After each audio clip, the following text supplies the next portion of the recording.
क्या आपको पता है कि कई बार आप गलत खान पान की वजह से बीमारियों के चक्रव्यूह में फंस जाते हैं या कोई शारीरिक समस्या अपने साथ ले लेते हैं।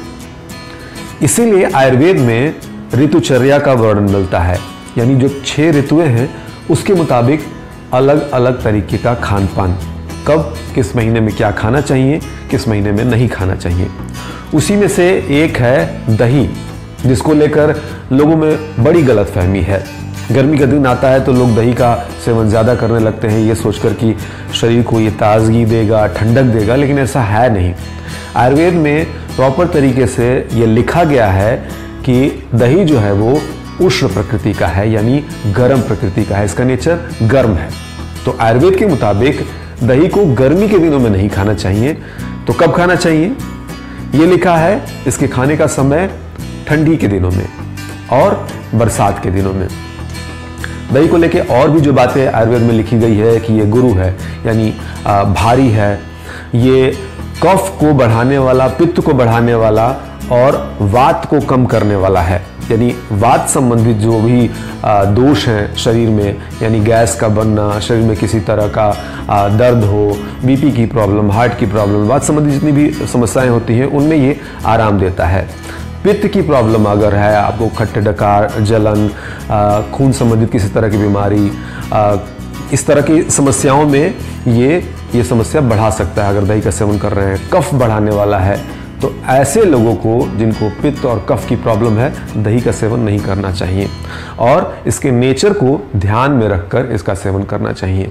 एक और बात इसमें लिखी गई है कि अगर शरीर में कहीं सूजन है तो भी ये दही उस सूजन को बढ़ाता है, तो ऐसे लोगों को भी दही से बचने की ज़रूरत है। दही के बारे में एक और ख़ास बात है कि दही का सेवन रात को नहीं करना चाहिए। इसकी प्रकृति के मुताबिक ही ये समय निर्धारित किया गया है कि रात को दही नहीं खाना चाहिए। अब दही अगर आप खा रहे हैं और इसे मीठा बनाना चाहते हैं तो इसमें गुड़ सबसे अच्छा इसका कॉम्बिनेशन माना जाता है, गुड़ के साथ इसे खा सकते हैं। कुछ लोग ये भी कहते हैं कि हम गर्मियों के दिनों में तो दही खाते हैं, हमें कुछ नहीं होता है। ठीक है, लेकिन लंबे टाइम तक अगर आप खाएंगे तो यकीनन आपको दिक्कत होगी। और इसमें एक बात और भी है कि अगर कोई वात प्रकृति का है तो चल जाएगा, लेकिन कोई कफ प्रकृति का है तो दिक्कत होगी, उसका भी एक बार चल जाएगा, लेकिन पित्त प्रकृति वाले को तो निश्चित ही समस्या आनी ही आनी है। अब इसमें एक बात और भी है कि अगर गर्मी के दिनों में इसे आप खाना ही चाहते हैं तो इसमें कुछ चीज़ें मिला कर खाएं तो फिर ये उस तरह का दुष्परिणाम नहीं देगा। जैसे इसमें आप शहद मिला सकते हैं, मिश्री मिला सकते हैं, आंवला मिला सकते हैं, घी मिला सकते हैं। इससे उसकी प्रकृति थोड़ी बदल जाएगी और आप इसे गर्मियों के दिनों में खा सकते हैं, लेकिन अवॉइड करना चाहिए। दही के इस तरह के और भी फायदे हैं, जैसे यदि कोई बहुत दुबला पतला है और दही खाता है तो एक हेल्दी फैट उसके शरीर पर चढ़ेगा। बल को बढ़ाने वाला ये होता है, रक्त का शोधन करता है, प्योरीफाई करता है। तो दही के ये तमाम फायदे हैं।